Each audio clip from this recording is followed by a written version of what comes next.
अस्सलाम वालेकुम, मैं हूं हुरैन फातिमा और आप देख रहे हैं हिमायती news HD channel.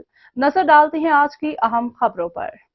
DPO Jhelum की खुसूसी हिदायत पर एसपी इन्वेस्टिगेशन मोहम्मद हसीब राजा की डीपीओ ऑफिस में सिटी सर्कल के अफसरान के साथ मीटिंग का इनेकाद। मीटिंग में DSP city, SHO city circle और दफ्तरी अमला शरीक। एसपी इन्वेस्टिगेशन ने सिटी सर्कल के क्राइम साल 2023 और साल 2024 का तफसीली जायजा लेते हुए ज़ेर तफ्तीश मुकदमात बिलखुसूस साल 2023 को बिला ताखिर यकसू करने की हिदायत जारी की। रिपोर्ट हाई 173 ज़ाब्ते की अदालतों में बरवक्त तरसील यकीनी बनाए। पेंडिंग रोड सर्टिफिकेट साल 2023 जल्द अज जल्द यकसू किए जाए। ज़ेर तफ्तीश मुकदमात की तादाद बहुत ज्यादा है। एसएचओज अपने थाना के मुकदमात की जल्द यकसू यकीनी बनाए। संगीन मुकदमात के अलावा मुतफर्रिक जुराइम और लोकल एंड स्पेशल लॉज के मुकदमात की यकसुई में ताखिर बिला जवाज है। तमाम अफसरान जुराइम बरखिलाफ माल की सुराग रसानी और गिरफ्तारी मुल्जिमान में तेजी लाएं।